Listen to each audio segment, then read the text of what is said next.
All right. Good morning, everyone. Thank you for joining us for another long coffee break. Appreciate you taking 15 minutes out of your day to listen to our presentation. This morning, I have Joe Coots from Halton with us. He is going to help give a presentation on the kitchen hood offering through Halton, both with and without UV light. So with that said, I'm going to pass the mic over to Joe and we'll kick this off. Thanks again for joining us. Hello, everyone. Welcome. As Jeff said, my name is Joe Coots, and I work for Halton as a sales engineer. For those of you that don't know, Halton is a family-owned company that's been in business since 1968. The company started in Finland and has since built factories in 13 different countries, with the USA factory being located in Scottsville, Kentucky. Today, I'm going to share information with you about exhaust hood design and the use of UV within those hoods. Exhaust hoods play an important role in any commercial kitchen, but why do you need a kitchen ventilation system? So the goal is to ensure the most pleasant and working environment for your employees at the lowest possible cost of operation. So what does a hood do? It removes byproducts of the cooking process like heat, grease particles, odors, combustion gases, and moisture. And along with that exhaust is the makeup air that's coming into the space. That makeup air is this is outside air. It's going to renew and refresh the kitchen space with outside air. And as I said, this replaces the air that's being exhausted. I mentioned on the previous slide that removing heat from the kitchen space is a function of the hood, but where do those heat loads generated in the kitchen come from? Mainly from the cooking process and the cooking equipment underneath the hood. And there's two types of heat that's generated from the cooking process. First is convective heat. That's heat that naturally rises from the cooking process, and the majority of this heat is captured by the hood because it's rising naturally into that hood. Second heat is radiated. The cooking equipment is going to heat up. The surfaces around that cooking equipment is going to heat up, and that heat is going to radiate into the space. And that type of heat really can't be captured by the hood because it's not naturally rising. It's kind of forced into the hood. Other types of heat inside of a kitchen are heat transfer through the walls and ceiling just due to heat load from the sun. Occupants inside the space, the lights inside the space, and then other appliances inside that space that not necessarily underneath a hood.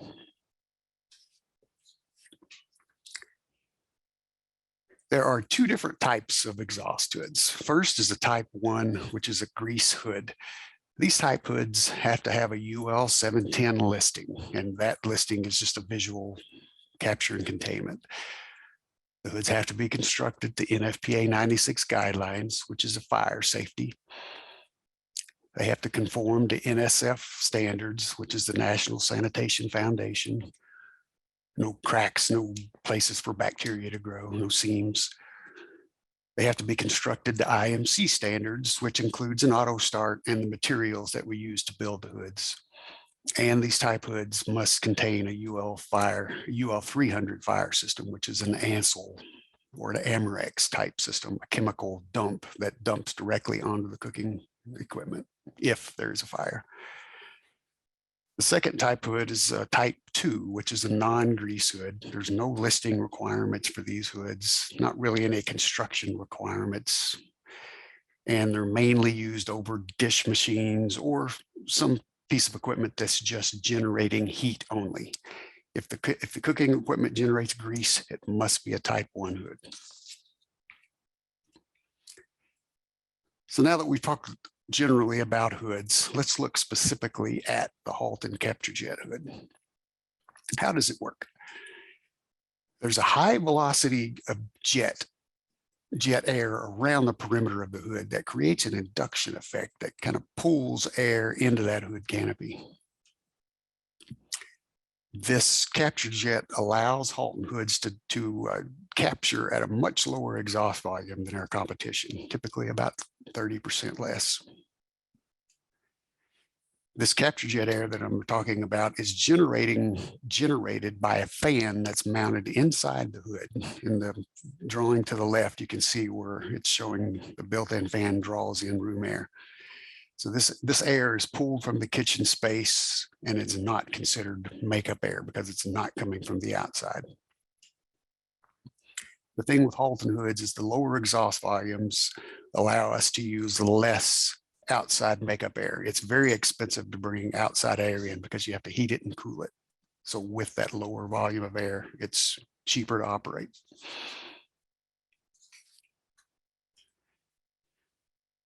Halton uses thermal imaging to show the effectiveness of our hood.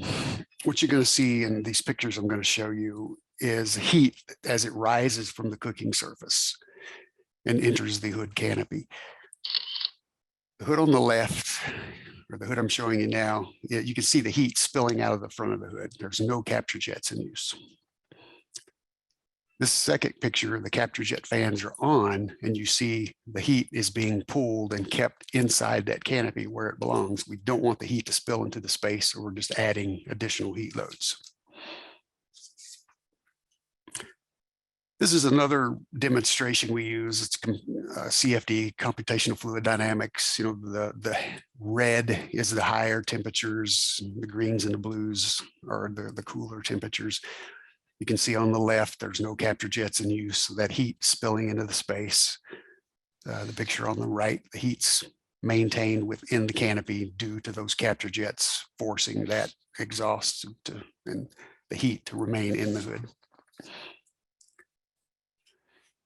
Next, I want to go over some of the different models that Halton has to offer. This model KVE is just our standard exhaust hood.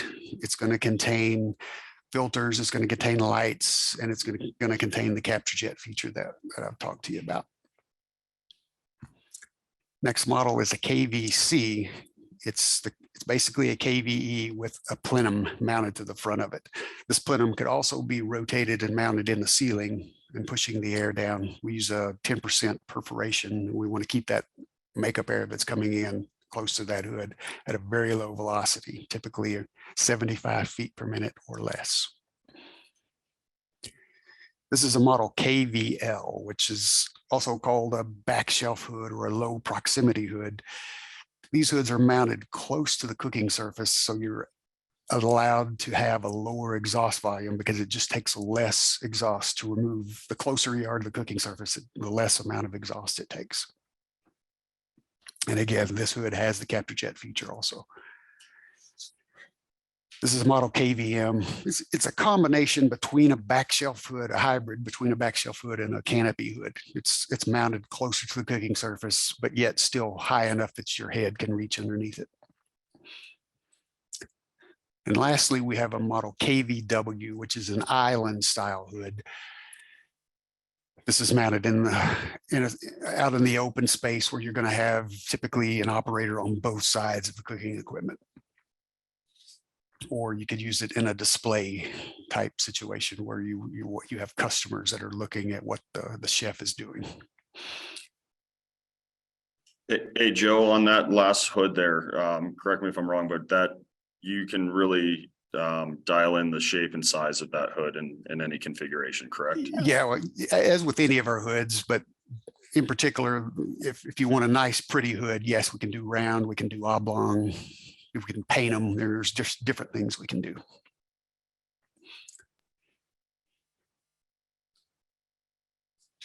One important feature of the Halton hoods is the filtration that we use, the mechanical filtration. And you're only going to find this in a Halton hood. It's a front intake filter, and it has multiple chambers. And the angled intake slot of each one of these chambers creates like a rotational effect as it enters. So it's going to sling the grease out of that airstream onto the inner walls of the filters, and then gravity is going to take it from there and allow that grease to drain into the grease trough. Just some details about our filter. It's patented. It uses that cyclonic effect I was telling you about. It's non-clogging. It's very low pressure drop. It's easy to clean. Most people just throw them into a dishwasher. all stainless steel construction, and it's a very efficient filter. And I'll talk a little bit about efficiency in the next slide. So this is a comparison of some of our competition and different types of filters. Just looking at, say, strictly a 10 along the bottom is the micron size of the grease particles. So a 10 micron, the Halton filter is about 98% efficient. And you see our closest competition is about 68% efficient on that same particle size. A lot of people are going to tell you their filter is 100% efficient, but they rarely tell you on what size of particles that its efficiency is based on. At Halton, you're always going to hear that. I'm going to show you a video here of what happens when the air enters that filter.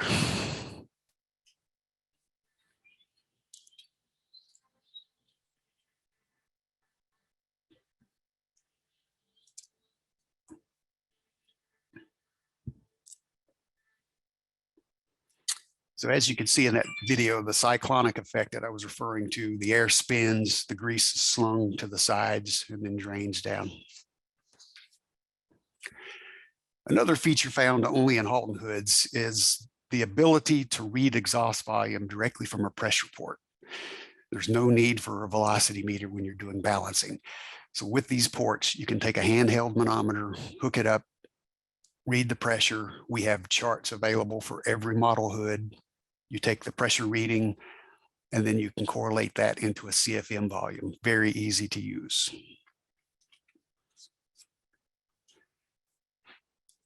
At Halton, we use a heat load based design method for calculating the required exhaust volume for our hoods. Some of our competitors simply use a CFM per linear foot or CFM per square foot method based upon the cooking equipment. But the correct method is to actually calculate that required volume.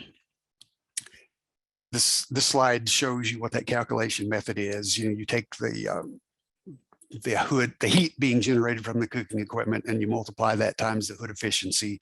Now, you could do the manual calculation, or you can just simply use the Halton HELP program. And HELP stands for Hood Engineering Layout Program.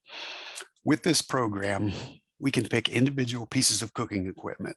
We can change the physical size of that equipment, the length and the width, the height. We can input the power usage in gas or electric, and then we select the model hood that we want to use, and the program will automatically calculate the required exhaust volume based upon all of those parameters. In this picture, you're just showing, or you're seeing an example of the cooking equipment with the hood over top. Very easy, very simple, very much simpler than doing a manual calculation.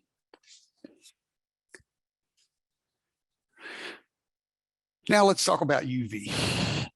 There are three types of UV radiation which do exist naturally from the sun, but I'm going to explain their use in artificial form. UVA and B are used to cure inks, to cure adhesives, and to disinfect. UVC, which is what we use in the hoods, is used to kill bacteria, germs, and, believe it or not, deconstruct grease. The UV light and the ozone generated from this light will act together to break down grease molecules into like a dust material, almost like a baby powder. In this picture, you see the UV lamps themselves mounted in the hood with the filters in front. So UVC is two different steps. First is photolysis, which is the light itself reacting upon the grease. So the greasy airstream is going to pass through the lights. The lights are going to react upon that. They're going to start breaking down the grease. That light is also creating ozone, which is the next step of the process, ozonolysis. So the ozone continues to break down that grease as it passes through the ductwork.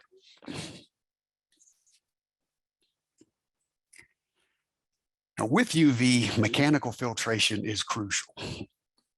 The UVC will only work on the smaller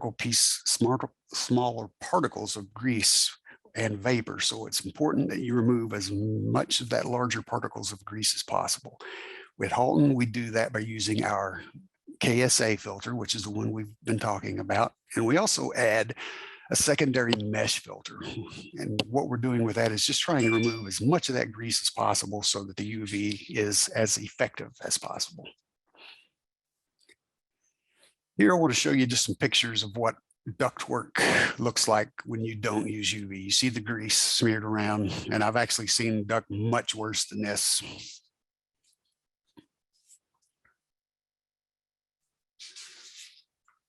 And then what does ductwork look like with UV? You know, this is an example of a clean duct that they have been using a UV system. As I said earlier, the UV light reacts upon the grease, and then the ozone continues to act upon it as it passes through the duct. So what happens to the grease? With those two-step process, it's going to break that grease down into, it's almost like a baby powder. And you can see in this picture where somebody's ran their fingers across the duct, that's what's left. And as I said earlier, the ozone continues to work through the duct. So inside the duct, you're going to find just the same type powder.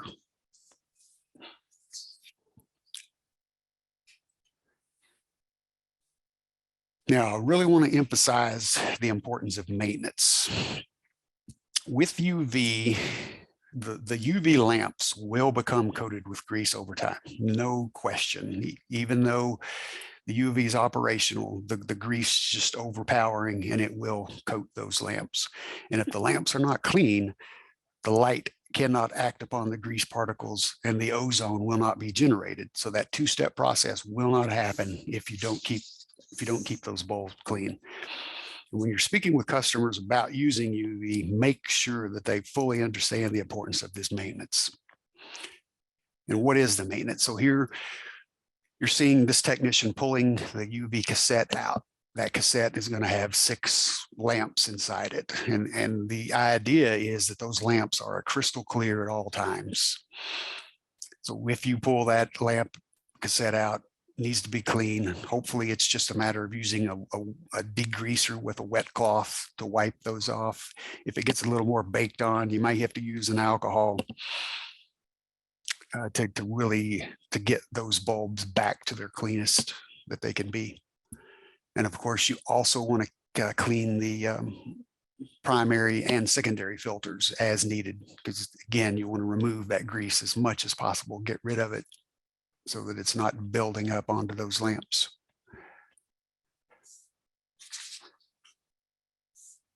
So I want to thank you all for participating today. I hope this was educational for you. Any questions? I've put my name up here, and please contact me with any questions, or you can go through Jeff, but I'm going to turn this back over to Jeff.